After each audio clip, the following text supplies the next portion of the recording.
শুনেছি এই মোমো তৈরি নাকি পানির মতো সহজ, শুধু আটার মধ্যে গড়াই নিতে হবে আর পানিতে সিদ্ধ করে নিতে হবে, দ্যাটস ইট। শুধু এই গোল্লা মোমো না, আমি কিন্তু আজকে আপনাদের সঙ্গে মোমোর সাথে সার্ভ করার জন্য একটা ম্যাজিক্যাল সস রেসিপি তৈরি করে দেখাবো। হৃদয় ফেরদৌস খান চ্যানেল স্পেশাল মোমো সস। এটা বানিয়ে নিলে আমি একটু বেশি করে বানাইনি, যাতে করে 1-2 মাস স্টোর করে রেখে খেতে পারি। ভাই এই রেসিপিটা এত ট্রেন্ডিংয়ে চলছে, তো আমিও না বানিয়ে থাকতে পারলাম না। তো চলুন আমার সাথে আমার কিচেনে রান্নাটা স্টার্ট করছি। প্রথমেই লাগছে আমার বিফ, আপনারা চাইলে মাটন, চিকেন যা কিছু ইচ্ছা মানে হালাল যা আছে নিতে পারেন। কিমা বানিয়ে আমি একটা সাইডে রেখে দিলাম। আর এখানে একটা চপিং গ্রাইন্ডারের মধ্যে নিয়েছি কতগুলো কাঁচা মরিচ, রসুন, তারপরে আদা, তারপর ধনিয়া পাতা, লেবু একটু কুচি করে কেটে দিয়েছি, পেঁয়াজ। এখন সব কিছু খুব ভালো মতো আমি একদম কিমা কুচি করে নিব, ঠিক আছে? আর এই জিনিসটা এত ফাইন্ড মানে কিমা কুচি করতে পারে, এই যে দেখেন একদম কিমা হয়ে গেছে বলতে গেলে, মানে অল্প জিনিস খুব সুন্দর করে কিমা করা যায়। আর এখন এই যে এখানে প্রায় 1.5 কাপ মতো মাংসের কিমা আছে, সাথে আমি এই যে কিমা করে রাখা সমস্ত ভেজিটেবল দিয়ে দিলাম। সয়া সস লাগছে 1 টেবিল চামচ, সাথে ব্যবহার করেছি গোলমরিচের গুঁড়া, এখানে আছে 1.5 চা চামচের মতো ব্যবহার করেছিলাম। লবণ দিয়ে দিলাম 1 চা চামচ, সাথে ব্যবহার করেছি কর্নফ্লাওয়ার 1 চা চামচ, জাস্ট ফর বাইন্ডিং, না দিলেও হয়। তো তার সাথে দিয়েছি বাটার, এখানে আছে 2 টেবিল চামচ। এখন সব কিছু খুব ভালো মতো আমি হাতের সাহায্যে মিক্স করে নিয়েছি। এখন সবচেয়ে সহজ পার্টটা হচ্ছে এই যে আমি হাতের সাহায্যে গোল্লা বানায় ফেলছি।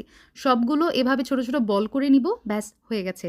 এই জায়গাতে অনেকেই মিস্টেকটা করে, সেটা হচ্ছে সাথে সাথেই এভাবে পানিতে চুবাই নিতে যায়, তো তখন এই বলগুলো ভেঙে যায়। আমি যেটা করেছি, আধা ঘন্টা থেকে 1 ঘন্টা ডিপ ফ্রিজে রেখে দিবেন। তারপর একটু শক্ত হয়েছে যখন, তখন আমি এই যে পানির মধ্যে চুবিয়ে নিয়েছি, তারপরে আটার মধ্যে গড়িয়ে নিব। আটা না, এটা হচ্ছে ময়দা, সামান্য একটু লবণ দিয়েছিলাম ময়দার মধ্যে।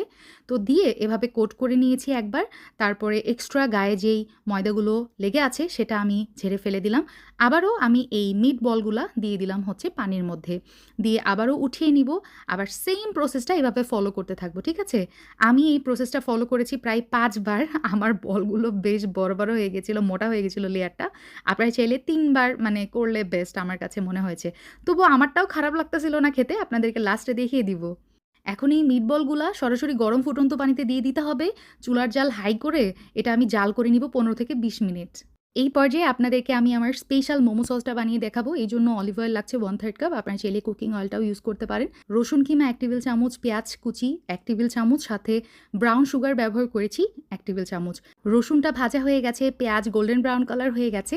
এই পর্যায়ে অ্যাড করছি সয়া সস 1 টেবিল চামচ, তারপর 1 টেবিল চামচ ভরে ভরে আমি এখানে চিলি ফ্লেক্স ব্যবহার করেছি, লাল মরিচের গুঁড়া 1 চা চামচ, লবণ ব্যবহার করেছি 1 চা চামচ, না 1/2 চা চামচ, সাথে হোয়াইট ভিনেগার 1 টেবিল চামচ, তারপর সাদা তিল ভরে ভরে 1 টেবিল চামচ, টমেটো সস এখানে দিয়েছি হচ্ছে প্রায় 1/3 কাপ মতো, আর ব্যবহার করেছি তেঁতুলের টক, যেটা এখানে আছে প্রায় 1 প্যাকেট, 2 টেবিল চামচ মতো ব্যবহার করেছি, ঠিক আছে? এখন দিয়ে দিব টমেটো সসের বোতল ধোয়া পানি, এখানে আছে প্রায় 1/4 কাপ। খুব সুন্দর করে জাল করে নিব। পানিটা যখন শুকিয়ে গিয়েছে, এই পর্যায়ে ধনিয়া পাতা দিয়ে চুলার জালটা অফ করে আমি নামিয়ে নিচ্ছি। আমার মতো করে মোমোর সাথে খাওয়ার জন্য এই সস একবার বাসায় বানিয়ে নিয়ে দেখতে পারেন, যে এটা অন্য কোনো সসের সাথে এটা তুলনাই হবে না। এটা এত মজা হয় খেতে, যে কোনো স্ন্যাক্সের সাথে খেতেও অনেক ভালো লাগে। এই যে 20 মিনিট পরে চলে আসছি, আমার এই গোল্লা মোমোগুলা একদম রেডি। পানি থেকে উঠিয়ে নিলাম, আলহামদুলিল্লাহ। এখন শুধু সসের সাথে সার্ভ করবেন আর ইচ্ছা মতো খাবেন। এই যে দেখেন আমার লেয়ারগুলো একটু মোটা হয়েছে, বাট এটা খেতেও কিন্তু অনেক ভালো লাগতেছিল। আপনারা চাইলে এরকম 5 লেয়ার করে করতে পারেন। যে কোনো মোমোর সাথে এই সস একবারে পারফেক্ট। বাসায় ট্রাই করলে আমাকে অবশ্যই জানাবেন কেমন লেগেছে। So enough for today. আল্লাহ হাফেজ, আসসালামু আলাইকুম।